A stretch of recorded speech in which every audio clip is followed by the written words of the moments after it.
bless you. Amen. Yeah. Ningependa kuwakaribisha tena kwa ibada yetu. Poleni sana kwa kuchelewa. Wakati mwingine inafanyika na tunakubali. Yeah. Na inakuwa na sababu. Amen. Yeah. Otherwise, I want to take this opportunity to welcome you all to the service this evening. Yeah, I believe that if you purpose in your heart, God is going to bless us together. Amen. May God bless you. Amen. And feel free to join us in our service. Amen. Yeah, tungependa tuanze na nyimbo za Injili. Wale ambao mnaweza kuimba pamoja nasi. Tuanze na wimbo nambari 106. Kombolewa kwa damu ya Yesu. Yeah. Kwa wale mnaweza kusimama tuimbe pamoja na mimi tutabarikiwa. Nimekombolewa na Yesu, aliyenilia amelia mauti yake, nimekuwa mtoto wake.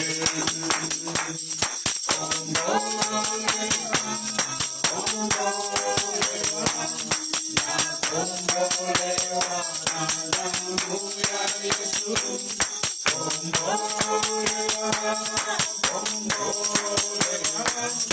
mimi mwana wake kweli. Kukombolewa na furahi, tukitaruka kutamba, kulionyesha pendo lake, nimekuwa mtoto wake. Kukombolewa, kombolewa na damu ya Yesu, kombolewa, mimi mwana wake kweli. Uzuri wake, umfalme wangu wa ajabu, na sasa najifurahisha katika neema yake. Kombolewa, kukombolewa, nakombolewa na damu ya Yesu, kombolewa, kukombolewa, mimi mwana wake kweli. Unajua kazi nimeweka, mbinguni tayari kwangu, muda kitambo atakuja, kuingia aliponiweka. Kombolewa, kukombolewa, nakombolewa na damu ya Yesu,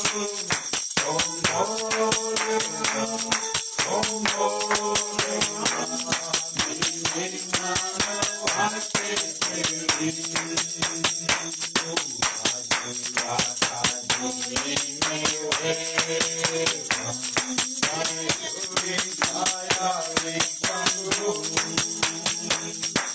muda kitambo atakuja, kuingia aliponiweka. Kombolewa, kombolewa, nakombolewa na damu ya Yesu, kombolewa, kukombolewa, mimi mwana wake kweli. Song number 38, Songs of Worship, as our pastor will be coming in. Now, before that, Let us pray. Amen. Bwana wetu Yesu Kristo, tunapenda kushukuru kwa wakati mwingine ambapo imekupendeza kuweza kutusanya mahali hapa kwa ajili ya ibada yetu ya Jumatano. Tunasema asante kutoka vilindini kwa ajili yetu Bwana. Bwana wetu Yesu Kristo, ulijua siku hii na wakati kama huu tutakuwa mahali hapa kwa ajili ya ibada hii ya leo Bwana. Tunapenda kuomba kwamba Mungu isiwe kwamba ni kukusanyika bure, bali upendezwe ya kwamba utakuja na kunena pamoja nasi. Amen. Bwana wetu Yesu Kristo, kizungumza nasi, tunaamini ya kwamba tukitoka mahali hapa mioyo yetu itakuwa imeburudishwa. Na Bwana wetu Yesu Kristo, tutakuwa tumepata nguvu mpya zaidi ya kuweza kukusimamia Bwana. Yes, Lord. Tusaidie Bwana, kupendeze kwamba utanena nasi. Mchungaji wetu anapokuja kusimama mahali hapa, tunapenda kumweka wakfu mikononi mwako. Kapendeza Bwana ya kwamba utamteka mateka mikononi mwako na ukamtumia Bwana kama chombo kuweza kunenea watoto wako. Bwana wetu Yesu Kristo, ukifanya hivyo hakika tutabarikiwa katika ibada hii. Tunajiweka wote wakfu mikononi mwako. Iwapo kuna chochote kinaweza zuilia Bwana, uwepo wa Roho Mtakatifu mahali hapa, Bwana wetu Yesu Kristo ukapendezwa kuondoa, ili ya kwamba Bwana tukaweze kubarikiwa. Na wenzetu walioko huko nje Bwana, kwa ajili ya ibada hii tunaweka wakfu mikononi mwako. Unapotubariki Bwana, pia ukawakumbuke. Wacha sote tukashukuru tukifurahi ya kwamba Bwana umeweza kunena nasi. Ni katika jina takatifu la Bwana Yesu Kristo tumeomba na kuamini. Amen. Yeah. Song number 38, taimba wimbo na naamini mchungaji atakuwa anakuja. Kwa ajili ya muda umeenda sana na naamini Mungu atatunenea. Yeah. I am thine, O Lord. I have heard thy voice, and it's all I have to me. What I want to write in the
eyes of faith, and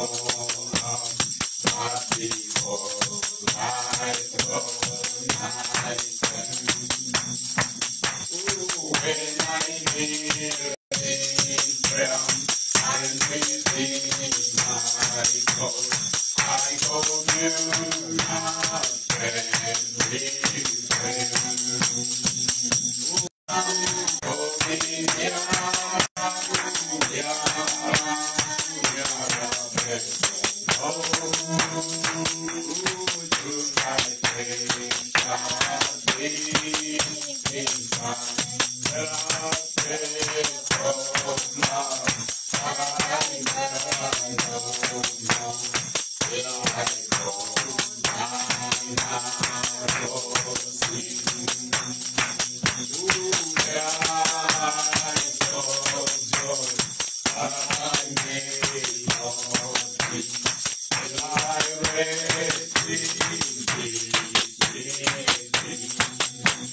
Oh,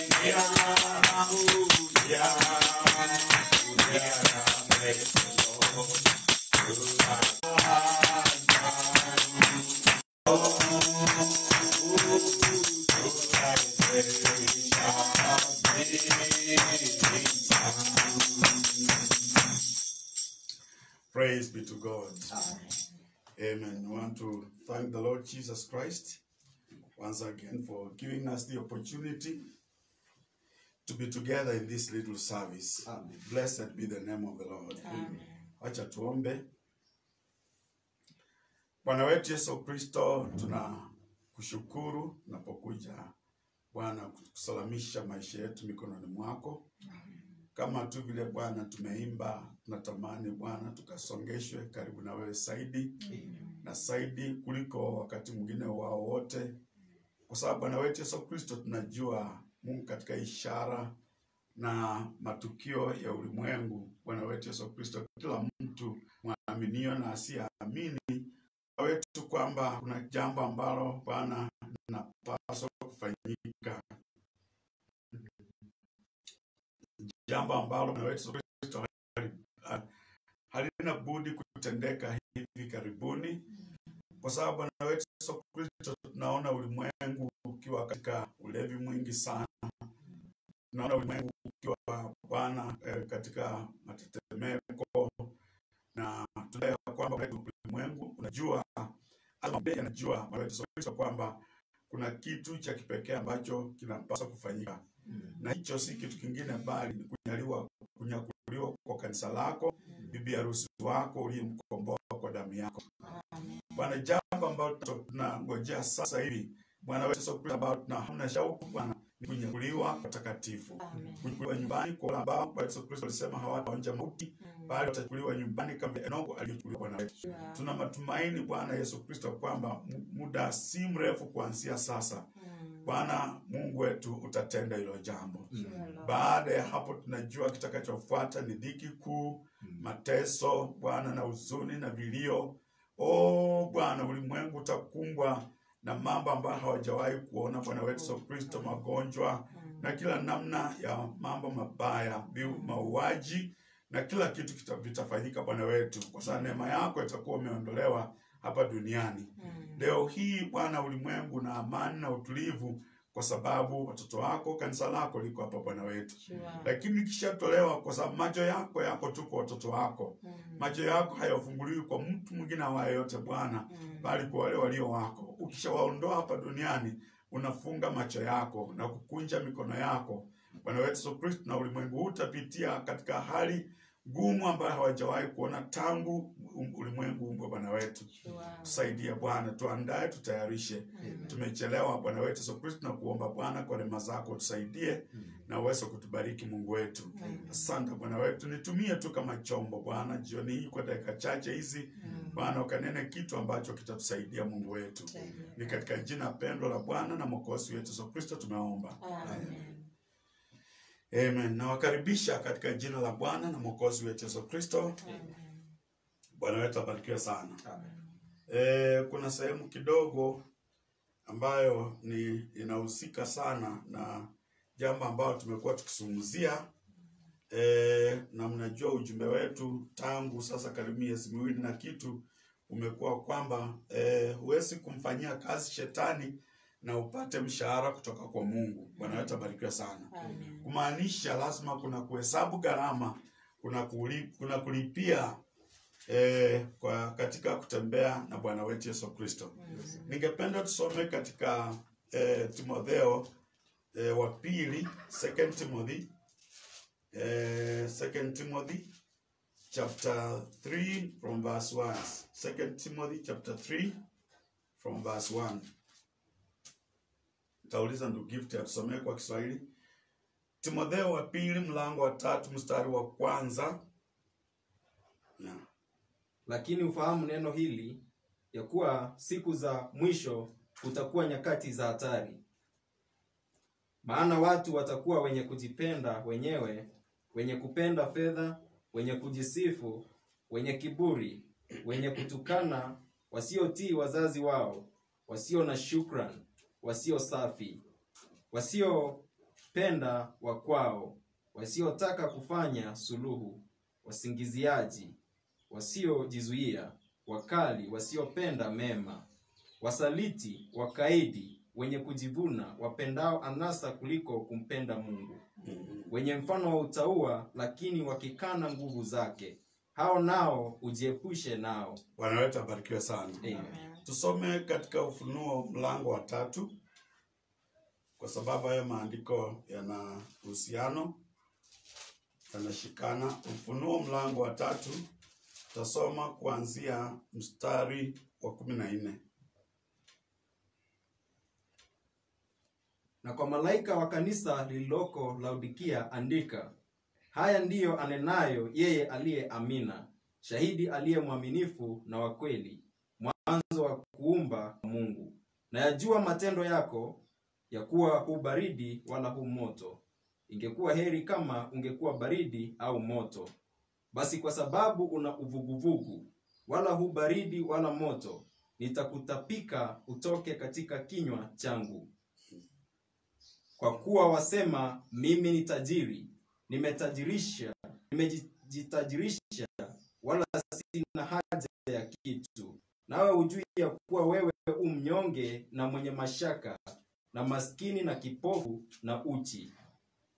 Nakupa shauri, ununue pangu dhahabu iliyosafishwa kwa moto, upate kuwa tajiri, na mavazi meupe upate kuvaa, aibu ya uchi wako isionekane, na dawa ya macho ya kujipaka macho yako upate kuona. Wote niwapendao mimi nawakemea na kuwarudi, basi uwe na bidii ukatubu. Tazama, nasimama mlangoni nabisha. Mtu akisikia sauti yangu na kufungua mlango, nitaingia kwake, nami nitakula pamoja naye, na yeye pamoja nami. Yeye ashindaye nitampa kuketi pamoja nami katika kiti cha enzi, kama mimi nilivyoshinda nikaketi pamoja na Baba yangu katika kiti chake cha enzi. Yeye aliye na sikio na alisikie neno hili ambalo Roho ayaambia makanisa. Bwana wetu abarikiwe sana. Amen. Tunaweza uketi. Kwa sababu tuna muda mfupi sana, kama dakika 30 peke yake, nataka tu kuintroduce kitu kwa hii sehemu ndogo ambayo tutaendelea nayo, sehemu ya ule ujumbe, lakini na kitu kidogo ambacho naona kitakuwa cha manufaa sana. Tumesumuzia hilo jambo. Bwana wetu abarikiwe sana. Amen. Na tutaendelea kuzungumzia kidogo. Na mahali ambapo tumesoma katika sehemu zote mbili, sehemu hizo mbili zinazungumza kuhusu mwisho. Bwana wetu abarikiwe sana. Kati zinazungumzia matukio yatakayokuwako katika siku za mwisho.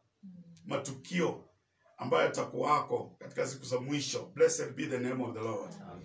Mahali ambapo tumesoma katika Timotheo, tunaona maandiko yanatuambia kwamba mfahamu jambo hili, kwamba siku za mwisho tutakuwa na nyakati za hatari.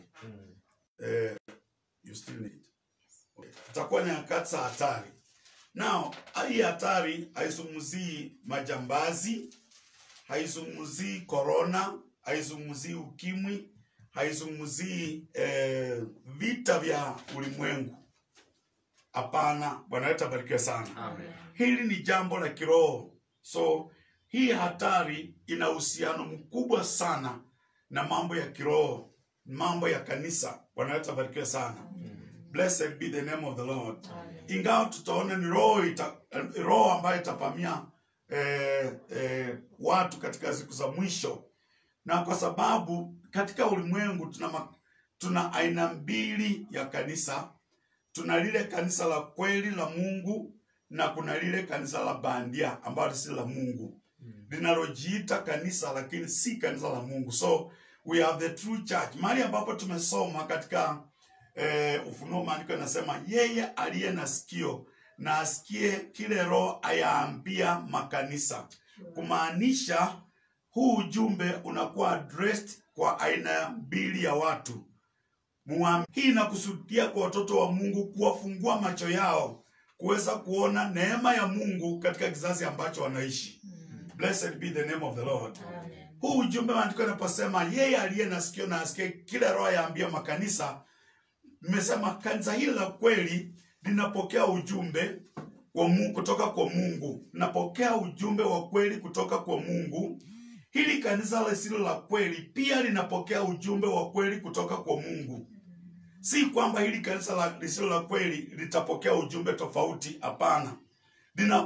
Makanisa yote mawili yanapokea ujumbe wa kweli wa Mungu katika kizazi hicho kwa wao, kwa ujumbe na wajia wao, wa kanisa la kweli na kanisa lisilo la kweli.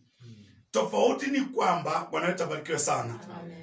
Kanisa la kwanza linapokea ujumbe wa kweli kutoka kwa Mungu, na kwa sababu ni kanisa la kweli, huo ujumbe unawapa kujiandaa, kuweza kuona mapenzi ya Mungu, kuweza kuona nia ya Mungu, kuweza kuona kile Mungu ambacho anataka kufanya.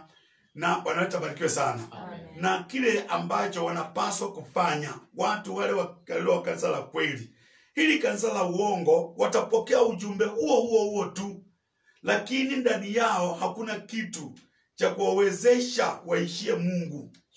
Hakuna kitu ndani yao. Mioyo yao itasikia tu neno kama vile mtu mwingine anavyosikia, lakini ile hamu ya kutaka kutenda na kuishia neno haiko ndani yao. There is no power. Hakuna nguvu ndani yao. Blessed be the name of the Lord. So wakati tunasoma haya maandiko, Bwana wetu abarikiwe sana. We address those issues, your issue, na tumesema ya kwamba haya matukio ni matukio ya siku za mwisho. Ni matukio ya siku za mwisho. Kwa sababu tukisoma hapa maandiko yanasema, this know also that in the last days. So we are talking, this is being addressed to the people of the last days. Now the people of the last days, as I've said, are grouped in those two churches, the true church and the false church. Kanisa la kweli na kanisa la bandia. Bwana wetu abarikiwe sana. Haya mambo yatakuweko. Bwana wetu abarikiwe sana. Tukikuja pia katika Ufunuo mlango wa 3 mstari wa 14. Maandiko yanasema, na kwa malaika wa kanisa lililoko Laodikia. Kama wewe ni msomaji wa Biblia, unajua ya kwamba tangu siku za mitume, tangu siku za Pentecost mpaka leo hii, Bwana Mungu amekuwa akifanya kazi na sisi watu wa mataifa, si Wayahudi. Si Bwana wetu abarikiwe sana. Mungu alisimama kufanya kazi na Wayahudi wakati wa Paulo alipokuwa Antioch. Bwana wetu abarikiwe sana mahali fulani, na akaambia Wayahudi, baada ya Wayahudi kupewa neno na kulitupilia mbali, Paulo anasema, kuona ya kwamba mnajihesabu kwamba mstahili injili hii, tazama tunageukia mataifa. Kuanzia wakati huo ujumbe, neno la Mungu likaelekezwa kwa watu wa mataifa, na mjumbe wa kwanza, mhubiri wa kwanza wa kuhubiri ujumbe kwa watu wa mataifa alikuwa Paulo. Bwana wetu abarikiwe sana. Yeye ndiye aliyekuwa mjumbe ambaye alikuwa na ujumbe kwa watu wa mataifa. So anaitwa mjumbe wa kanisa la kwanza ambalo tunaita kanisa la Efeso. Blessed be the name of the Lord. So kutoka siku za Paulo mpaka siku hizi ambazo tunaishi, Bwana Mungu anafanya kazi na watu wa mataifa, Gentiles. Yesu Kristo alipokuwa hapa duniani, huduma yake ilikuwa tu kwa Wayahudi, na baadaye ikaja pia kwa Wasamaria. Bwana wetu abarikiwe sana. Hiyo ndio sababu huyu mwanamke Msarofina alipokuja kwake akitaka Yesu Kristo amsaidie, Yesu alimwambia, siwezi kuchukua chakula cha watoto na nikawape mbwa. Kwa sababu huyu mwanamke alikuwa mtu wa mataifa, na haukuwa wakati wake wa kupokea chakula cha kiroho kutoka kwa Mungu. Bwana wetu abarikiwe sana. So akamuita mbwa. Blessed be the name of the Lord. So huduma ya Yesu Kristo alipokuwa hapa duniani katika mwili ulioitwa Yesu ilielekezwa kwa watu, kwa Wayahudi, na tunaona pia hiyo huduma ikielekeza kwa Wasamaria wakati Yesu Kristo alipokutana na mwanamke Msamaria pale kisimani. Blessed be the name of the Lord. So hiyo huduma yake ilisunguka hapo, na mitume walipoanza kuhubiri. Bwana wetu abarikiwe sana. Hata kabla Yesu Kristo hajakufa, aliwaambia, alipowatuma watoke waende wahubiri, akawaambia msithubutu kwenda kwa nyumba ingine yeyote isipokuwa ya nyumba ya wana wa Israeli peke yao. See, to the lost children of Israel, no other, they could not go to any other family, any other home, because the message at that time, ujumbe wakati huo, mahubiri ya wakati huo, ilielekezwa kwa Wayahudi. Ilikuwa ni wakati wao wa kumpokea Yesu Kristo kuwa Bwana na Mwokozi wa maisha yao. Bwana wetu abarikiwe sana. Na ujumbe huo ulihubiriwa kwao mpaka Mathayo, katika mlango wa 27 wa kitabu cha Mathayo chapter 27, wakati Yesu Kristo alipoletwa mbele ya Pilato. Bwana wetu abarikiwe sana. Na Pilato akauliza Wayahudi waliokuwa pale, akauliza, nimtendeje huyu Yesu aitwaye Kristo? Nimtendeje? Bwana wetu abarikiwe sana. Ujumbe wa Yesu Kristo wakati huo ulielekezwa kwa watu wa Wayahudi pekee. Bwana wetu abarikiwe sana. Mpaka walipofika mahali wakaukataa. Si, wakaukataa, wakautema. Si, wakamkataa Bwana Mwokozi wao, Masihi aliyekuja kwa ajili ya wao. So Pilato alipouliza, nimtendeje Yesu aitwaye Kristo? Wakasema, muondoeni katikati yetu. Bwana wetu abarikiwe sana. Muondoeni katikati yetu na asulubiwe. Pilato akauliza, amefanya kosa gani? Wakasema, asulubiwe, si hatutaki kujua, lakini asulubiwe. Bwana wetu abarikiwe sana. Pilato akachukua maji akanawa, akasema, basi oneni damu yake nyinyi wenyewe. Na wakasema, damu yake iwe juu yetu na juu ya watoto wetu. Damu yake, Masihi Yesu Kristo. Baada ya Wayahudi kukataa huduma ya Yesu Kristo, walisema damu yake iwe juu yao, uhai wake ulipishwe juu yao na juu ya watoto wao. Hiyo ndio sababu leo hii kila Myahudi anayekufa leo hii anamwaga tu hiyo damu, analipia hiyo damu yenye walikataa. Bwana wetu abarikiwe sana. So huo ujumbe baada ya Yesu Kristo mitume wakahubiri, si mpaka kina Petro akahubiri, mpaka wakati Wayahudi walipokataa, walijihesabu kwamba hawafai. So ndio Paulo akasema, kwa sababu mnajihesabu kwamba hamstahili hii, basi tazama tunageukia mataifa. So ujumbe ukageuka, mahubiri, injili ikageuka kutoka kwa Wayahudi ikaja katika mikono, ikaja katika watu wa mataifa kwa mkono wa Paulo. Kuanzia wakati huo, Bwana wetu abarikiwe sana, baada ya Yesu Kristo kufa, basi injili ikahubiriwa na mitume katika visasa 7 vya makanisa. Katika visasa 7 vya makanisa, kuanzia Efeso kuja mpaka Laodikia. Bwana wetu abarikiwe sana. So Laodikia ndicho kizazi cha mwisho cha visasa 7 vya makanisa. Kizazi cha Laodikia ndio cha mwisho ambacho injili ya Kristo lazima ihubiriwe baada ya watu wa mataifa kukataa Kristo kama vile Wayahudi walimkataa. Blessed be the name of the Lord. Kama vile Wayahudi walimkataa, watu wa mataifa pia lazima wafike mahali wakatae Kristo, wakatae injili yake, waibuzie na kuikemea na kuitema. Bwana wetu abarikiwe sana. Hiyo ndio sababu tunaposoma hapa katika Laodikia, katika Ufunuo, nataka uone statement hapa inasema, tazama nasimama mlangoni ninabisha. Ni nani huyu amesimama mlangoni? Ni Kristo. Si amesimama mlangoni anabisha, kumaanisha ako nje, hayuko ndani. Kama alikuwa ndani hangesema tazama nasimama nje ninabisha. Kule kubisha ni kwa sababu anataka afunguliwe. Blessed be the name of the Lord. Na kwa sababu sisi watu wa mataifa si kama Wayahudi. Wayahudi wanaokolewa kama taifa. Sisi watu wa mataifa tunaokolewa kila mtu binafsi. Huokolewi na bibi yako, huokolewi na baba yako, huokolewi na mume wako, huokolewi na kanisa lako, unaokolewa kama mtu binafsi. So unakuja kwa Kristo kama mtu binafsi. Bwana wetu abariki sana. Kristo anakuja na neno lake, akibisha kwa mlango wako, mlango wa moyo wako, anabisha kwa huo mlango, wewe bina umfungulie. Si atabisha kwa mlango wako umfungulie, ni wewe mtu binafsi ambao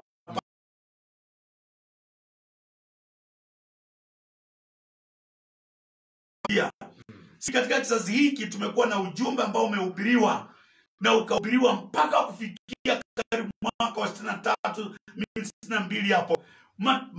Madhehebu na wahubiri wa madhehebu wakakataa neno, wakakataa ujumbe ambao Mungu alikuwa amepeana. Blessed be the name of the Lord. Amen.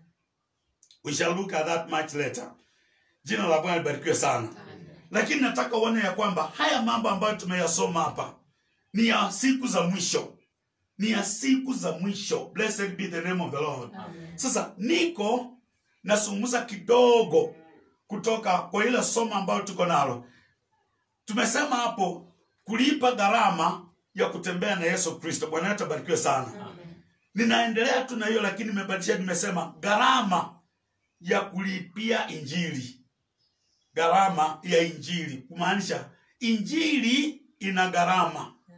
Injili, ukiipokea injili kamili ya Yesu Kristo, ina gharama. Na mimi nataka niwaeleze, tuelewane kabisa kwamba injili, gospel, mara nyingi tumeambia watu come hear the gospel. Wahubiri wengi wametoka huku nje.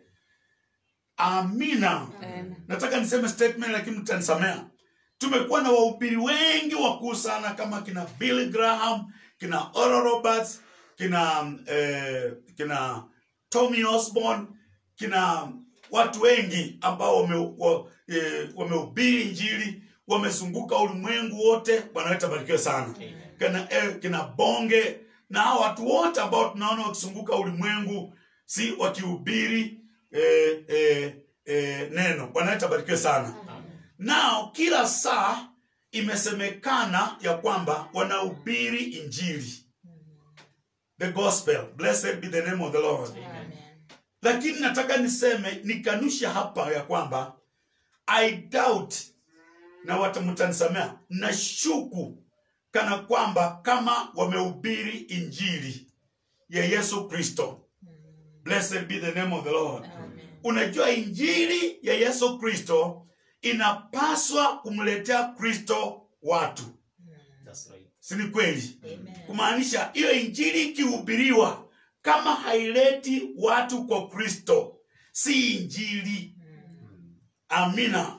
Inaweza wacha niseme ni injili, lakini sio injili ya ufalme.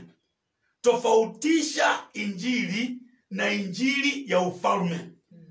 Yesu Kristo anasema this gospel of the kingdom. So there is the gospel and there is the gospel of the kingdom. So which gospel are you preaching? Si ni injili gani unahubiri? Kuna injili ambayo watu wanahubiriwa ulimwengu wote, lakini kuna injili ya ufalme, kumaanisha kuna injili ya kuleta watu kwa ufalme. Mnanipata? Injili ikihubiriwa inaleta watu straight kwa ufalme wa Mungu, inawaingiza katika ufalme wa Mungu. Na kuna injili inayohubiriwa haileti watu kwa Kristo, haileti watu kwa ufalme wa Mungu, inaleta watu kwa ushirika wa kanisa. Bwana wetu abarikiwe sana. Inaleta watu kwa washirika wa kanisa. So unakuta kanisa limejaa na watu ambao ni washirika wa kanisa, lakini si washirika wa ufalme wa Mungu. Sure.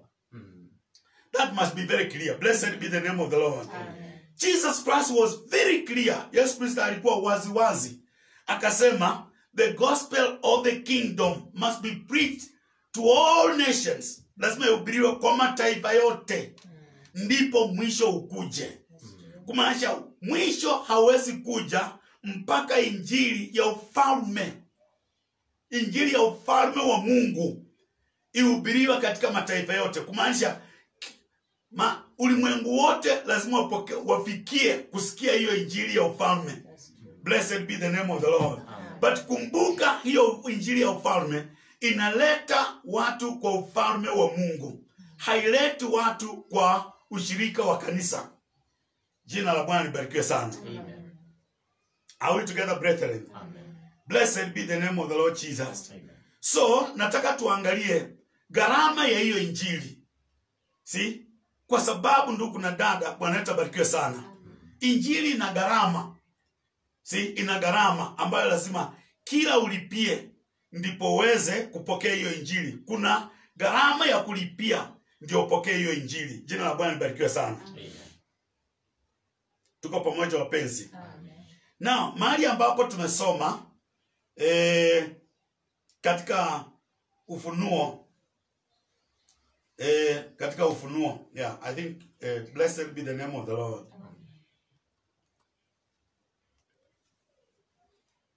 Amen. Blessed be the name of the Lord. I think it must be there.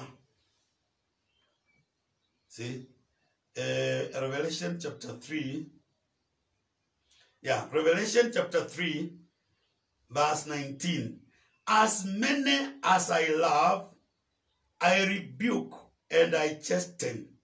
So be zealous therefore and repent. Blessed be the name of the Lord. Yesu Kristo anasema hapo, wote, ndugu tusome, wote ni wapendao. Wote ni wapendao, mimi nawakemea. Ninawakemea. Bwana wetu abarikiwe sana. Amen. Kumaanisha atakukemea.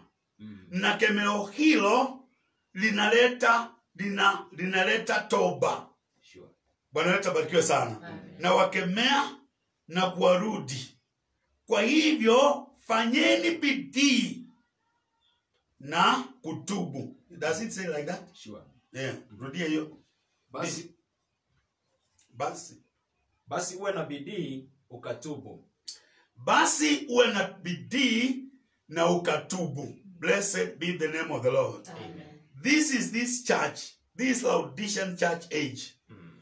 Kuwa na bidii na utubu. Kumaanisha hili kanisa limeondokea. Tukizungumza kuhusu kutubu, inamaanisha kurudi katika mahali ulipo unatakikana uwe. Bwana wetu abarikiwe sana. Amen. Si? Ni kutubu. Kumaanisha kuna kitu ambacho Bwana Mungu anakushikilia. Kuna kitu ambacho hakiko sawa. So lazima utubu. Bwana wetu abarikiwe sana. Amen. Kumaanisha mradi hicho kitu kiko maishani mwako, basi hauna uhusiano na ushirika na Mungu. Bwana wetu abarikiwe sana. So amesema wote ni wapendao, wote ambao ni watoto wa Mungu, na wote ambao Mungu anapenda, hao ndio anawarudi. Bwana wetu abarikiwe sana. Na kuwakemea. Kama tu mzazi hukemea tu na kuwa mkali na mgumu kwa mtoto mwenye anapenda. That's right. Daima unataka kuwa mgumu kwa huyo mtoto, kwa sababu unaona matumaini katika huyo mtoto, unaona mambo mazuri katika huyo mtoto. So mara kwa mara utamkemea, mara kwa mara utamrudi. Sababu gani? Kwa sababu kuna matumaini katika huyo mtoto. Blessed be the name of the Lord. Amen. Jina la Bwana libarikiwe sana. Be zealous and repent. Blessed be the name of the Lord. So the first, gharama ya kwanza katika injili, Bwana wetu abarikiwe sana. Amen. Si inaanza na toba. Inaanza na toba. Bwana wetu abarikiwe sana. Amen. Si katika kuhubiriwa kwa injili ya ufalme, injili ya ufalme. Si kitu cha kwanza ambacho, doctrine ya kwanza ambayo inawekwa kama msingi, blessed be the name of the Lord, ni toba. Blessed be the name of the Lord. It's a foundation. It's a real foundation. Blessed be the name of the Lord. Nilikuwa nimesema wakati ule ya kwamba Yesu Kristo kabla ya Yesu Kristo kuwa hapa duniani, wakati Yohana alipokuwa hapa, akija tu, and let us read that. Can we read that from John? No, is it John? No. We can read from Matthew chapter 8. Matthew chapter 8. If I'm not wrong. Blessed be the name of the Lord. Yeah, Matthew chapter 8. Yeah, chapter 3. Can we read verse 8?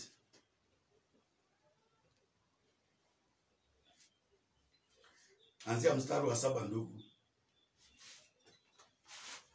Yesu akamwambia, nitakuja nimponye. Matthew chapter 3. Okay. Verse 7 to 8. Hata alipoona wengi miongoni mwa Mafarisayo na Masadukayo wakiujia ubatizo wake. Huyo ni Yohana. Bwana wetu abarikiwe sana. Amen. Alikuwa na injili ya ufalme. Alikabidhiwa injili ya ufalme. Sasa akanahubiri hiyo injili. Bwana wetu abarikiwe sana. Amen. Na alipoona wengi wa Mafarisayo na Masadukayo, wengi wa madhehebu, Bwana wetu abarikiwe sana, Amen, wakija katika ubatizo wake, akawaambia, enyi wazao wa nyoka. Enyi wazao wa nyoka. Hakuambia enyi ndugu zangu Mafarisayo na Masadukayo, Bwana awe nanyi. Hapana. Alipoangalia wakija huko, Yohana hakuona watu, aliona nyoka. Aliona tu nyoka zikitembea zinakuja. Yaani aliona nyoka tabia zao. Hawakuwa na haja hata na kutubu. Hawakuwa na haja ya kutaka injili ya Yohana. Malengo yao na mawazo yao yalikuwa tofauti. Yeah. Blessed be the name of the Lord. Amen. So aliposimama katika mto wa Jordani akiangalia watu wanakuja huko na fimbo ndefu zimeinama na majoo marefu na kofia, wakija huko wamepanga mlolongo, Yohana akaangalia, akaweka mkono hapa, akaangalia, akasema, naona nini? Kama naona watu ama ni nyoka? Lakini moyoni mwake akajua hawa ni nyoka, na akasema, enyi uzao wa nyoka. These were religious men. These were great men committed to the law. Law keepers. Walikuwa wameweka sheria 100 juu ya 100. Wanaheshimu sheria, Torati ya Musa. Hiyo ndiyo iliwafanya wawe wengine wao kuwa wahubiri, wengine wao kuwa makasisi. Ni kwa sababu ya waliamini na kutunza na kuiweka Torati ya Musa. Walishikilia Torati sana. Wanaleta barikiwe sana. Amen. Si? Na walisimama imara. Hungepatikana na uongo ama wizi ama hasira na utawazwe kwa mhubiri katika wakati huo. Hungewezekana. Haingewezekana. Blessed be the name of the Lord. Amen. So wakati Yohana alipoona wakija, akaona nyoka. Yohana hakuona watu. Blessed be the name of the Lord. Amen. Si? Katika ulimwengu wa roho, kama ungeangalia na kutazama na macho, ungeona watu wazuri sana wanakuja. Lakini katika ulimwengu wa roho, Yohana alipoinuliwa katika dimension ya kiroho, akitazama, he saw a whole fleet of snakes. Aliona tu mlolongo wa nyoka zimeinua vichwa vinakuja, na akasema, enyi uzao wa nyoka. Kumaanisha nini?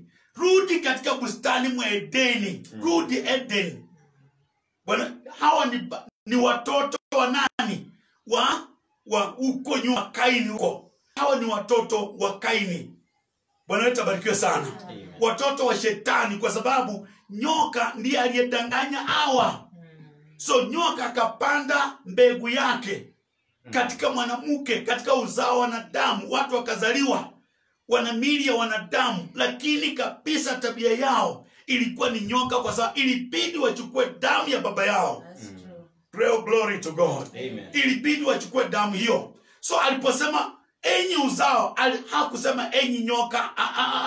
Alisema enyi uzao, kumaanisha walizaliwa kutoka kwa hiyo roho, kwa hiyo damu. Walitoka katika hiyo damu ya nyoka. Hiyo iliyoanza bustani mwa Edeni. Yohana hakuwaona wakipokuja hapa. Alienda katika kiroho, akarudi mpaka akarudi huko Eden, na akaona nyoka akizaa watu. Na akasema enyi uzao wa nyoka, nyinyi mliozaliwa na nyoka, nyinyi ambao baba yenu ni nyoka, nani amewaambia mkuje kwa ubatizo? Ubatizo sio watu walio wa uzao wa nyoka, huu ni ubatizo wa wana wa Mungu. That's right. Na kama kweli mnataka kama nyinyi ni watu wa kweli, uzao wenu ni haki, basi zaeni matunda. Sure. I think he says that. Can you read that? Enyi wazao wa nyoka, ni nani aliyewaonya ninyi kuikimbia hasira itakayokuja? Itakayokuja. Basi zaeni matunda yapasayo toba. Zaeni matunda ya kuonyesha umetubu. Blessed be the name of the Lord. Amen. So ndugu na dada, glory to God. Amen. May God help us so much. Amen. See, Bwana wetu abarikiwe sana. Hata leo hii ndugu na dada, huo uzao wenye Yohana aliona, huo uzao wa nyoka haujakufa. Hiyo roho haijatoka duniani. Hiyo roho inatoka duniani wakati ulimwengu umekwisha. Blessed be the name of the Lord. Lakini mradi kuna ulimwengu hapa na mradi kuna kuhubiriwa, huo uzao huko. Si huo uzao huko. Huo uzao une wa kiungu, una hali ya kiungu. Si ati ni wa kiungu, wana hali tu ya kiungu. Hiyo ndio hatari moja. Blessed be the name of the Lord. I don't know whether you are seeing it. Blessed be the name of the Lord. As long as we have the word standing and we have the word of God being preached today, that generation, iwo uzao wa nyoka ungali uko. Na daima utakimbilia mambo ya Mungu. Utakuja kwa mambo ya Mungu. Na huo uzao wa nyoka ndio umepopulate the Christian society. See? Huo ndio umejaza. Na ndio ndugu na dada. Blessed be the name of the Lord. Amen. Oh, Mungu atusaidie sana. Ndio sababu leo hii hata tukiwa wanaposema Wakristo ni wengi Kenya. Wakristo ni wengi Kenya. Nataka nikuambie si Wakristo. Wengi wao ni uzao wa nyoka. Hawana chochote na Mungu. Unaniambia ndugu, inawezekana. Mimi nataka nikuambie, blessed be the name of the Lord. Amen. Kila wakati Mungu anaposonga, shetani pia huwa anasonga. That's right. Kila wakati Mungu anapofanya jambo, shetani huinuka na kufanya jambo lile. Oh, are we together? Amen. Hey, blessed be the name of the Lord. Nataka tukubaliane. Jina la Bwana libarikiwe sana. Amen. Hallelujah. Amen. See? So, na Wakristo, see? Wengi wanaleta barikiwe sana. Basi mambo ambayo tunaona kwanza hapa taifa letu, mambo ambayo tunaona leo hii na hayange kuwako hata kidogo. Blessed be the name of the Lord. Amen. But you see the problem ni hii. Though wale watu wanaodai kwamba ni Wakristo na sio Wakristo, ni uzao wa nyoka, hao ndio wamepewa sifa, hao ndio wameinuliwa, hao ndio wanajulikana katika serikali. Hao ndio serikali inashikilia, inaenda na maoni yao. Serikali nafikiri wana maoni na maono ya kiungu. Hivyo ndivyo serikali inaona, kwa sababu serikali pia yenyewe ni kipofu. Sure. Blessed be the name of the Lord. Amen. Serikali yenyewe pia ni kipofu. So, blessed be the name of the Lord. Amen. Mimi nataka niwaambie, angalia wana wa Israeli wakitoka Misri. Wana wa Israeli wakitoka Misri, nataka niwaambie kabisa mnielewe. Waliotoka Misri, hakuna Mmisri alikuwa miongoni mwa wale jamaa. Hakuna Misri mmoja. Wote walikuwa Wayahudi. Wote walikuwa uzao wa Israeli. Ulikuwa uzao wa Yakobo wakitoka Misri. Lakini maandiko yanasema hata wana wa Israeli wakitoka Misri tulikuwa na mchanganyiko, kumaanisha kuna watu ambao hata walitoka Misri hawakuwa na ile ona ambalo Musa alikuwa nao. Blessed be the name of the Lord. See, are we together? Amen. Huo uzao ulikuwa umeingia pale, umepenyeza, umeingia katika hao watu, na uzao ule wa nyoka ulikuwa watu wengi kuliko waliokuwa watoto wa Mungu. That's right. Nataka muelewe kwamba hiyo ni kweli. Blessed be the name of the Lord. Amen. Nafikiri ukisoma katika Deuteronomy ama sijui katika Numbers, maandiko yanasema and a mixed multitude went out. Kikundi kilichochangamana, kilichochanganyika, kilitoka Misri. Kumaanisha tulikuwa katika hicho kikundi, tulikuwa na watoto wa Mungu na tulikuwa na uzao wa nyoka. Bwana wetu abarikiwe sana. See, tulikuwa na watoto wa Mungu. You see, it's like you're not supporting me. Bwana wetu abarikiwe sana. Kabisa mmeanza kuona kwamba labda niko naenda offside, lakini nawaambia ukweli. Bwana wetu abarikiwe sana. Tunaona tu akitoka tu Misri. Tulikuwa na nani hapo? Tulikuwa na Abraham. Na nani mwingine? Si Dathan. Tulikuwa na Kora. Tulikuwa na Dathan, tulikuwa na Kora, tulikuwa na Abraham. Uzao huo. Bwana wetu abarikiwe sana. Huo ndio uzao ulimpinga Musa. Ukasimama dhidi ya Musa. Kasema Musa wewe unajifanya sana. Unajifanya wewe ni wa kiroho pekee. Na leo hii uzao huo uko hapa duniani. Uko hapa Kenya. Unaenda kanisani, unabeba Biblia. Si tuko na huo uzao. Haujawahi kuondoka hata siku moja. Hawa jamaa Bwana wetu abarikiwe sana. Si kina Abrahamu na kina Dathan na Kora walikuwa Wayahudi. Sijui kama walikuwa nyumba ya Ruben ama walikuwa katika nyumba ya Juda. Lakini walikuwa, Bwana wetu abarikiwe sana. Si Wayahudi waliotoka Misri. Lakini maandiko yanasema a mixed multitude. It was not one pure multitude. It was a mixed multitude. Which means that kulikuwa na watu wamechanganyika, wamejiingiza, wamejipenyeza. Si hawakusudiwa katika hiyo njia, lakini walikuwa pale. Blessed be the name of the Lord. Si na walipofika njiani wakachochea watu.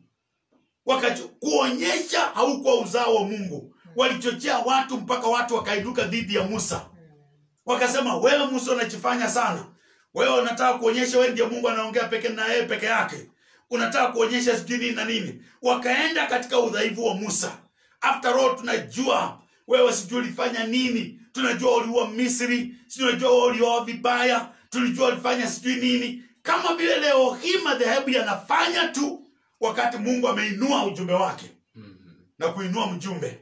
Sasa wanatafuta makosa katika ujumbe na katika mjumbe. Ule uzao haujawahi kuisha. That's right. See? Tafutanga tu makosa katika ujumbe. Washika kakitu kadogo. Si waaminio mioyo yao.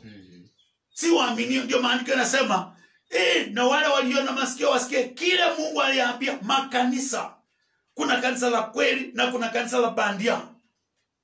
See? Bless all of them professing God. Blessed be the name of the Lord. Amen. Kasema zaeni matunda basi yanayostahili toba. Mimi nataka niwaambie waaminio. Bwana wetu abarikiwe sana. Amen. Ukristo unaanza na toba. Ukristo wote, kama utawahi kumkuwa Mkristo, hakuna vile mtu atakuwa Mkristo mwenye hakuanza kwa msingi wa nini? Wa toba. That's right. Amina. Amen. Na leo hii tuko na kikundi na mrundiko mwingi kanisani. Kenya mzima na ulimwengu wote. Wa watu ambao walikuja katika ujumbe. Wakaingia katika ujumbe. Lakini hawakuja katika njia ya msingi ya nini? Ya toba. Hawakutubu hata kidogo. Hakuna kitu walifanya. Walikuja tu wakaingia tu. Blessed be the name of the Lord. Amen.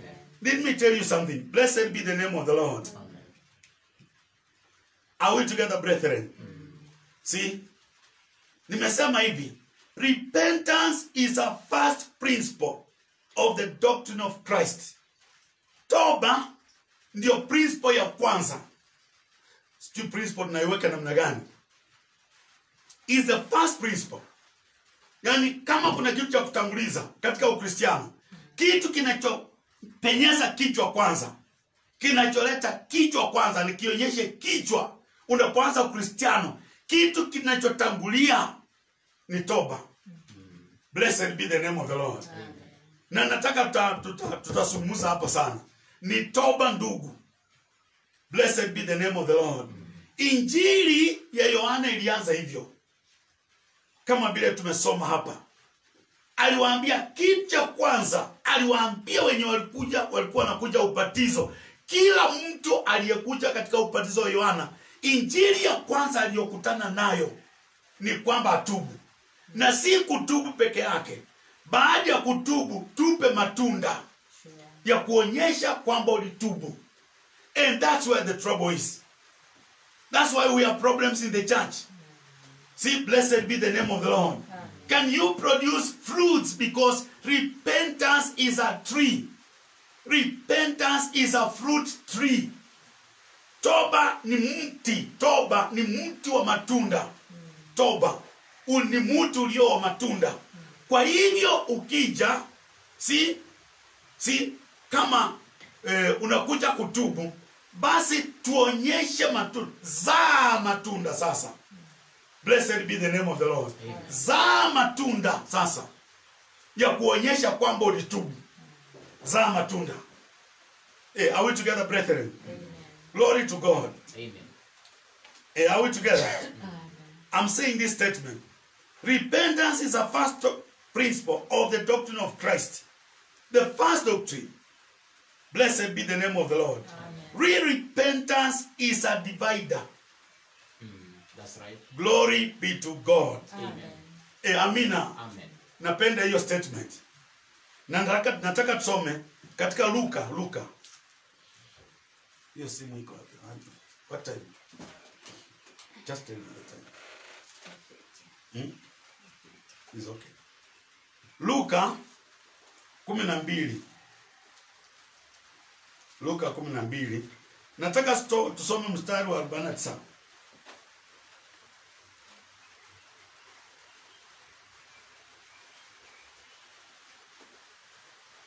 Nimekuja kutupa moto duniani, na ukiwa umekwisha washwa, ni nini nitakalo zaidi?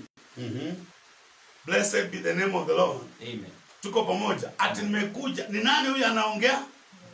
Yesu Kristo. Mnanipata? Amen. Anasema nimekuja kutupa moto duniani. Na utafanyaje kama tayari huo moto umewashwa? Na huo moto uliwashwa. Alinasema nimekuja kutupa moto. Na ni Kristo mwenyewe ndiye anasema. Blessed be the name of the Lord. Amen. Brother, I wish you had the Mungu atusaidie sana. Amen. And I have come to send fire on the earth. Jesus Christ, when he came here, he brought a fire. He brought a sword. Alileta upanga, alileta moto. Bwana wetu abarikiwe sana. Amen. Hii moto ndio inafanya watu wengi wajiunge na kanisa, lakini wasipeleke vidole vyao kwenye huo moto.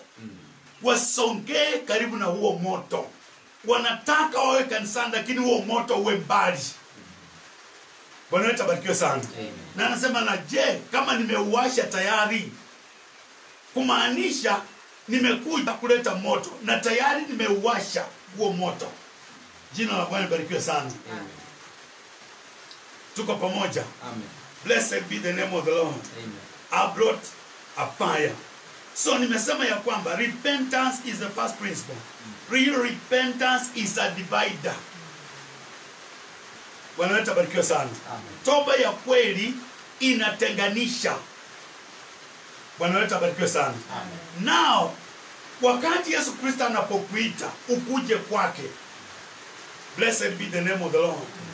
Now, the coming to Christ is not the physical. It's not that physical moving away. Si atulikuwa unaenda hapa kwa Catholic umesonga sasa.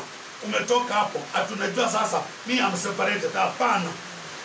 Unaweza kuwa katika Katolika na uende pepa, na wewe ni Mkatolika mtupu, moyo wako umejaa ukatolika. Ama unaweza kuwa katika jeshi la wokovu na usonge uende kwa PAG, na wewe kabisa ni mjeshi la wokovu halisi. So it is not the physical. So the separation, the divider is not the physical coming out. Si kule kutoka kwa kimwili. Wanaleta barikiwe sana. Ni kutoka, ni wakati unapong'oa moyo wako. See, that's where the fire is. Ni kung'oa moyo wako kutoka katika ukatolika ama kutoka katika mambo ya ulimwengu. Ni kung'oa moyo na utoe huko. So, unapong'oa moyo, wanaleta barikiwe sana. Then you become separate. You are divided. See? Wanaleta barikiwe sana. ni kutengana kabisa, umetengana, ni kuachana, umeachana na watu. Blessed be the name of the Lord. So nataka mnipate hapa tunaposema ya kwamba tunapozungumza kuhusu toba kuwa ni kutenganisha, ni kugawanyisha. Blessed be the name of the Lord.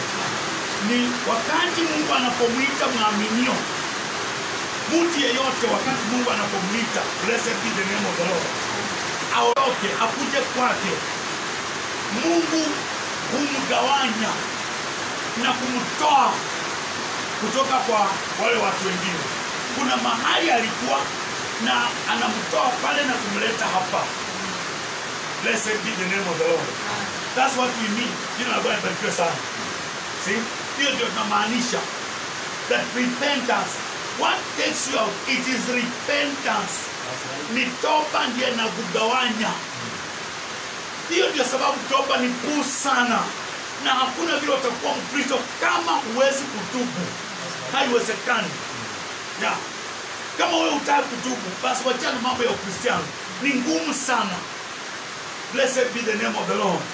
Si Mungu toba ndio principle, ndio nguvu za Mungu zinazokutoa, zinakung'oa kutoka mahali ulikuwa na kuleta mahali pengine.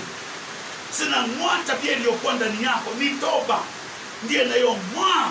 Kama ulikuwa mwongo, kama ulikuwa na hasira, kama ulikuwa mwizi, kama ulikuwa mwasherati, wanaleta barikiwe sana. Hayo mambo haing'olewi kwako kwa kutoka tu mahali physically na uende mahali pengine. Inang'olewa kwako na nguvu zinazotokana na toba. Blessed be the name of the Lord. Na unajua hiyo ndio inafanya watu wasipate Roho Mtakatifu, kwa sababu hawajatoka. Sina wametoka physically, lakini mioyo yao, mawazo yao, makusudi yao, tabia zao ziko kule. So the Holy Ghost can never come on you at all. Hata ulie miaka 100. Wanaleta barikiwe sana. Haiwezekani. Kwa sababu blessed be the name of the Lord. Kile Mungu anataka ni hiki, kwamba he must divide you. To divide ni kutenganisha. Ni kutenganisha, si kweli? Ni kutenganisha. To divide ni kugawanya. Si mtu huyu awe huku na huyu naye awe huku. Hiyo ndio pia tunaita kuseparate. Si kutenga, kwamba unatenganishwa kikamilifu. Moyo wako unatenganishwa. Ni nini inatenganishwa? Ni tabia, ni maumbile, ni roho. Wanaleta barikiwe sana. Si uliokuwa nayo inatenganishwa kabisa. Unaondolewa kutoka kule na unakuja upande huu. Umetenganishwa. Wanaleta barikiwe sana. Umeng'olewa kutoka mawazo na desturi na mila. Unatolewa katika desturi na mila. Unatolewa kutoka katika ushawishi. Ulikuwa katika ushawishi fulani, ulikuwa katika desturi fulani, ulikuwa katika mawazo fulani. Unatenganishwa, unaondolewa kutoka pale. Blessed be the name of the Lord. Tabia mpya, maadili mapya hayawezi kuja ndani yako mpaka yale ya kwanza ya kupe. Wanaleta barikiwe sana. Hiyo ndio maandiko yanasema, tazama mmekuwa kiumbe kipya. Mmekuwa kiumbe kipya. Nabii anatuambia si kiumbe kipya. Tukisema tu kiumbe kipya haiwezi kuleta maana, kwa sababu mtu anaweza kuwa kiumbe kipya kwa ushawishi. Blessed be the name of the Lord.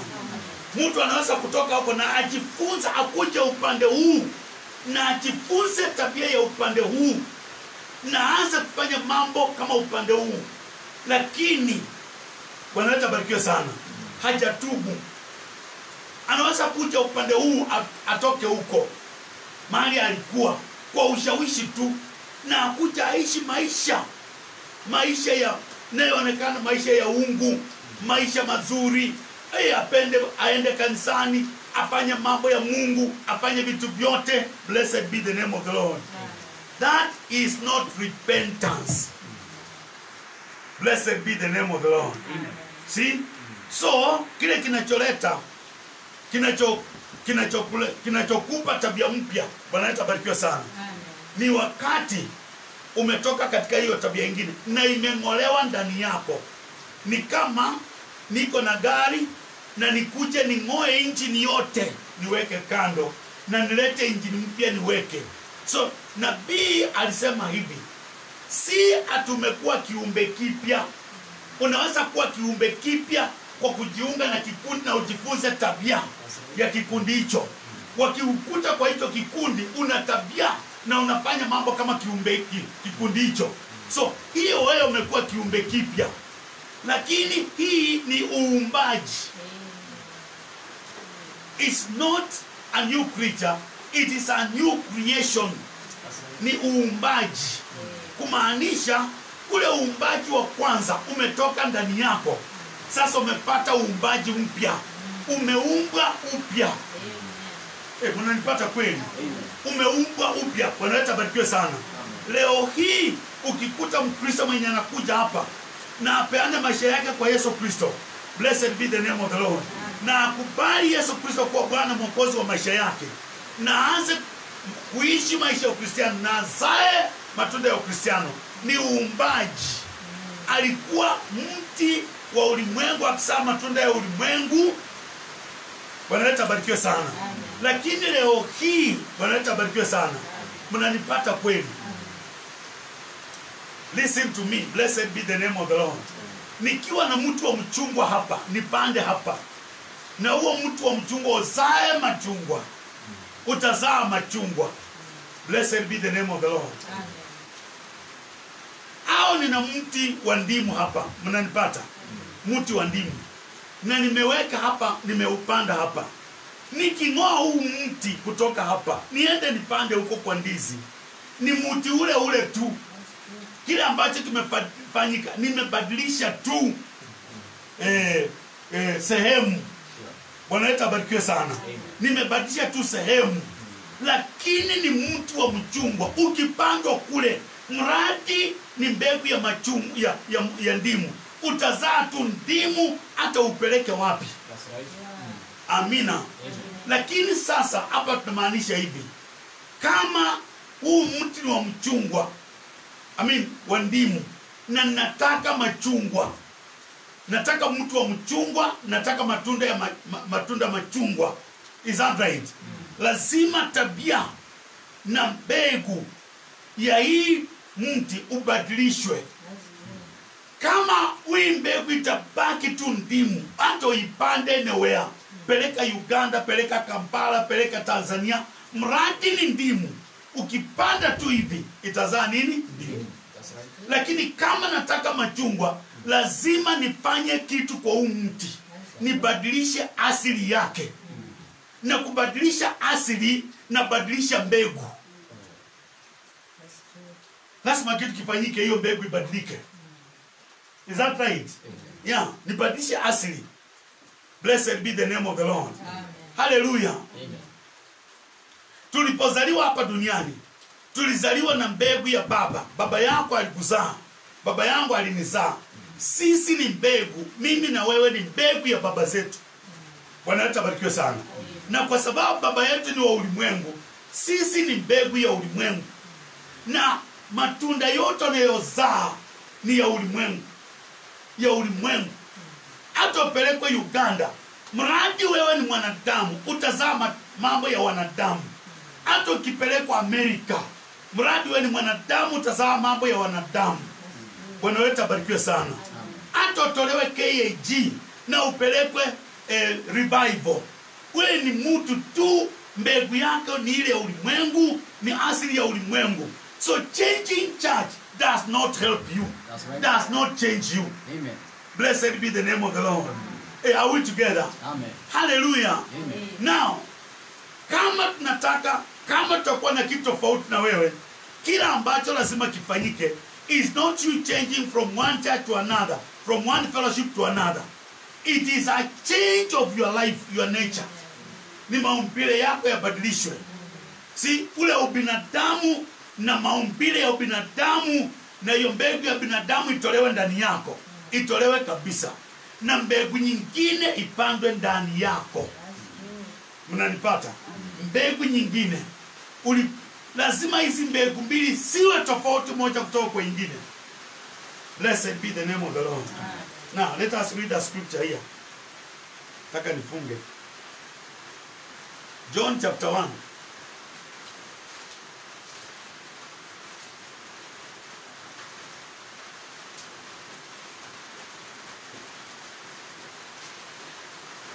Blessed be the name of the Lord. John chapter 1. Nataka tusome mstari wa 12. John, the Gospel of John.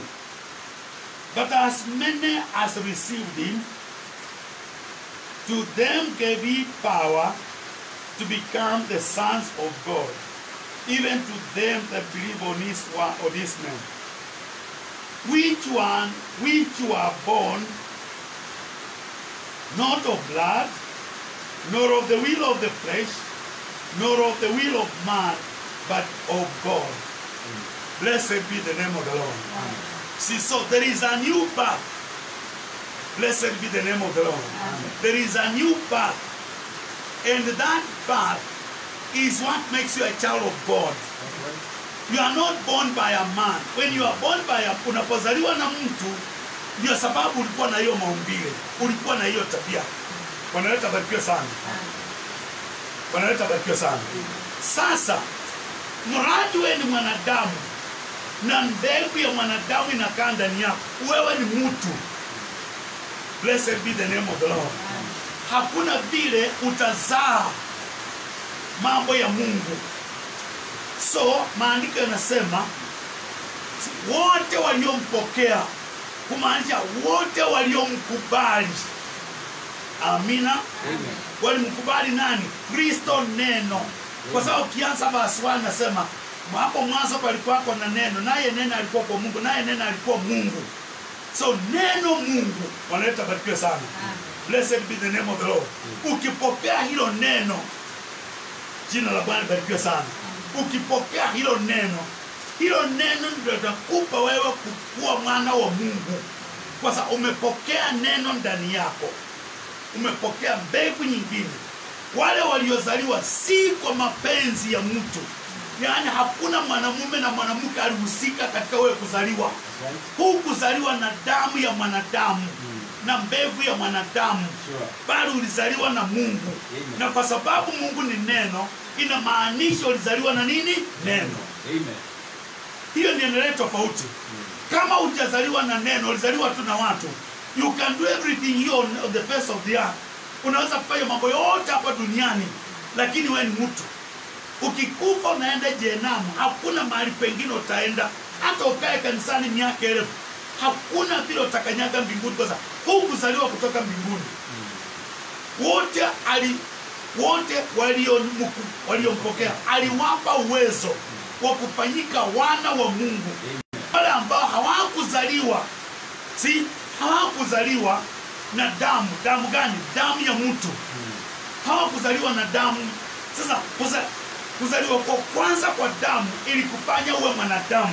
Right. Lakini kuzaliwa kwa pili kwa Mungu inakufanya uwe Mungu. Amen. Inakupa tabia ya Mungu. Right. Blessed be the name of the Lord. Amen. See, kumaanisha hiyo tabia ya damu ya mwanadamu inakupa. Right. Na hiyo tabia ndipo ikupa ndani yako, ni toba ndiyo inayoua. Amen. Amen. Yeah. Hiyo maisha ya mwanadamu unayaweka kwenye madhabahu ya Mungu mpaka yakupe. Angalia madhabahu ya Mungu ni gani? Mpaka hayo maisha, yale mawazo, hiyo nia na ile tabia kali ya ulimwengu ya wanadamu lazima ikupe ndani yako, and you kill it by repentance. Amen. True repentance. Blessed be the name of the Lord. Amen. Is what kills that. That's why repentance is a fire. Ni moto unaomeza. So huo moto wanaleta barikiwe sana. Amen. See, lazima ukuje ndani yako na uchome hiyo tabia ya kale, maumbile ya kale, mawazo ya kale, hiyo vitu vyote vya kale vya ubinadamu. Si Bwana wetu abarikiwe sana. Amen. Hata mawazo yako, mawazo yangu lazima yabadilishwe. Toba, Bwana wetu abarikiwe sana, haibadilishi tu moyo wako, inabadilisha lugha yako, inabadilisha mawazo yako, inabadilisha kuvaa kwako, inabadilisha kila kitu. That's why we say it's a divider. It's a separator. It separates you. It makes you different. Blessed be the name of the Lord. Amen. Are we together, brethren? Amen. So if your repentance is not right, kama toba yako si halali, hakuna vile unaweza kupokea uhai wa Mungu ndani yako. Ni vigumu sana. Jina la Bwana libarikiwe sana. Amen. Ni vigumu kabisa kabisa kabisa. See? Blessed be the name of the Lord. Amen. Lakini kwa sababu tunaishi katika ulimwengu wa compromise.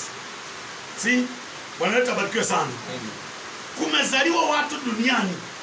Ndio naona maandiko yanasema kumezaliwa watu duniani ambao maandiko yanawaita, Bwana wetu abarikiwe sana. See?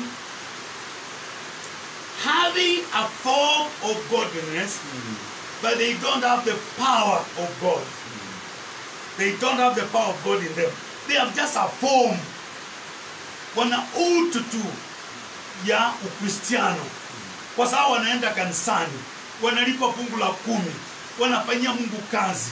Yaani ni watu tu ambao wameingia katika shamba la Mungu, lakini mioyo yao haiko katika shamba la Mungu. Unanipata? Amen. Ndugu, tutaeleza hiyo mpaka itaeleweka. Blessed be the name of the Lord. I'm trusting that God will help us because that has been on my heart. Bwana wetu abarikiwe sana. Until we do that, we'll have a church full of people that don't know anything about God. That's right. Tutakuwa na kanisa ambayo imejaa watu kabisa, tunahesabu 1 2 3 4, na watu kabisa hawajui Mungu. Hawajui mkia ya Mungu inafanana, hawajui kitu ya Mungu iko wapi, lakini wako kanisani. See, blessed be the name of the Lord. Something must be done. Jina la Bwana libarikiwe sana. There has to be a genuine repentance. Blessed be the name of the Lord. Amen. Now listen to this statement as I close. The fruits of repentance, matunda ya toba unayoyazaa, is the evidence that the doctrine of repentance, the word of God, has been received right. Matunda ya toba, the fruits of repentance, because repentance has fruits. Is that right? When we see the fruits of repentance, when we see that you repented, tukiona ulitubu, na tunaanza kuona matunda ya kuonyesha ulitubu, kuongea kwako, kuvaa kwako, mwenendo wako, mambo hayo yote yamebadilika, si kwa sababu ya ushawishi, lakini kitu kilifanyika ndani. Kwa sababu sikiza ndugu na dada, matunda yanazaliwa. Matunda, I don't know what I can say. Matunda si vitu ambavyo unawekelea tu. Matunda inatoka katika uhai. Amen. Matunda yanatoka katika uhai. Matunda ya machungwa inatoka katika uhai wa mchungwa. That's right. Matunda ya ndimu inatoka katika uhai wa ndimu, mtu wa ndimu. Amen. So tukisema matunda ya toba, kwamba ulitubu, ulikataa maisha yako ya kale, umekataa njia zako za kale, umekataa marafiki wako wa kale. Bwana wetu abarikiwe sana. Kwamba wewe sasa kuna kitu cha Mungu kimewekwa ndani yako. Ule uhai uliokuja kwa sababu ya kutubu kwako unaanza kujizaa. Lazima tuone matunda hayo. That's right. Tuone mambo ya kiungu ndani yako. Tuone maombi. Amen. Tuone kupenda Mungu. Tuone kuimba. Tuone kufanya mambo ya Mungu. Tuone kabisa ukishuhudia. Tuone ukiondokea dhambi. Then we can say, huyu mtu ana matunda ya toba. That's right. Anazaa matunda. Listen to me, brethren. You can never, nyinyi ni marafiki zangu. Sisi mimi ni pastor wenu. Hakuna vile utanidanganya kwamba umeokoka. Mimi najua kama umeokoka kama hujaokoka. Mimi najua. I'm a pastor. Blessed be the name of the Lord. See, because there is something I look at. Kuna kitu natazama katika maisha ya mtu. Na napima yale mambo na neno. napima maisha yako na neno, napima yako na neno. Mnanipata? So nasema hapa kwamba matunda ya toba ndio ushahidi wa pekee ya kuonyesha kwamba umekubali neno na kwamba umetubu sawa. That's right. Ulitubu sawa, kwamba toba yako Mungu aliikubali, kwamba toba yako, Bwana wetu abarikiwe sana, ilifikia Mungu na Mungu akashuka akatuma kitu ndani yako, kumaanisha ulitubu vizuri mpaka Mungu mbinguni akafurahi. That's right. Mungu akifurahi kutoka mbinguni anatuma kitu, hakuachi tu hivyo, anatuma kitu na kuweka ndani yako. Hicho kitu ameweka ndani yako, Bwana wetu abarikiwe sana. Amen. Ni kile kimetoka kwa Mungu. Amen. Ni thibitisho ya kwamba Mungu amekubali, That's right. kwamba Mungu amefurahishwa sana na hiyo toba yako. May God help us so much. Amen. So that's how we can see, blessed be the name of the Lord, Amen. that doctrine has been received. The believer must bear fruit of a Christian life. Bwana wetu abarikiwe sana. Mwaminio mwenye amekuja kwa Kristo lazima azae matunda ya maisha ya Ukristiano, azae matunda. Bwana wetu abarikiwe sana. Tuone matunda ya maisha ya uhai wa Kristo ndani yako. Matunda. Amina. Si maongeo tu, si maneno ya mdomo, tuone matunda. Matunda kabisa. Kama tu kweli tukisema tuko na mtu wa mwembe hapa, Bwana wetu abarikiwe sana, tukienda kwa huyu mtu wa mwembe, lazima tukivuna matunda pale, lazima tuvune maembe. Hatuwezi kuvuna machungwa. Kwa huyu mti lazima tuvune kumaanisha uhai wenye wanatembea kwa huo mti ni wa mwembe. Are we together? Right. So mwembe lazima uzae maembe. That's right. Lakini kama huo mti ni mwembe, alafu naenda hapo ukifuna tunda unaona ni ndimu, hata wewe mwenyewe utatupa, unasema hii ni mbaya, kuna kasoro na hii mti, mbona imezaa ndimu na hii ni mti wa nini? Wa mwembe. Blessed be the name of the Lord. Something is wrong. Jina la Bwana libarikiwe sana. Amen. So are we together, brethren? So the believer must bear that fruit. Lazima muaminiwa azae hayo matunda. Ama azae ile tunda. Blessed be the name of the Lord. Amen. Tunda la Roho Mtakatifu. Are we together, brethren? Amen. See, Mungu atusaidie sana. I'm sure Mungu akitusaidia. Blessed be the name of the Lord. Mungu akitusaidia. Theme yetu ni the cost of the gospel. Amen. Gharama ya injili. Amen. Na tunapoongea kuhusu injili, tunaongea kuhusu injili ya ufalme. Injili ya ufalme. Amen. Blessed be the name of the Lord. Amen. And we shall explain that later. Amen. Bwana awabariki sana. Amen. Amen. Simame tuombe. Kwa sababu stima yetu imeenda, simu zetu ni kama zinazima. Bwana wetu abarikiwe sana. Amen. Let's pray. Bwana wetu Yesu Kristo, Mungu uliye mwingi wa rehema, na kuomba Bwana kwa rehema zako ukaweze kutusaidia. Bwana wetu nakuomba ukatujalie neema yako. Amen. Bwana ukatusaidia tukapate kuelewa hili jambo. Amen. Kuanzia kwa mimi mhubiri. Mimi naamini na moyo wangu wote kwamba toba ni ufunuo. That's right. Lazima kila ambacho natubu ikifunuliwe kwako. Amen. Ujue sababu gani natubu na ni nini unatubu. Amen. Bwana wetu naamini ya kwamba Roho Mtakatifu tu pekee ndiye anaweza kuleta huo ufunuo na kumpa mwaminio kuelewa kila akanafanya. Amen. Bwana Yesu Kristo, asante kwa kutupatia jioni hii. Asante kwa wakati mwema ambao umetupatia. Amen. Naamini umebariki watoto wako. Bwana, tunapoondoka tukienda, jina lako libarikiwe na kutukuzwa. Amen. Na uende pamoja nasi utupatie amani. Utuelekeza katika njia yako ya kipekee. Na Bwana, kama itakupendeza utulete pamoja tena Jumapili, tutalisifu na kulibariki jina lako. Amen. Asante Mungu mpenzi wetu. Jina lako litukuzwe, na ni katika jina la Yesu Kristo Bwana wetu naomba. Amen. God bless you. Amen.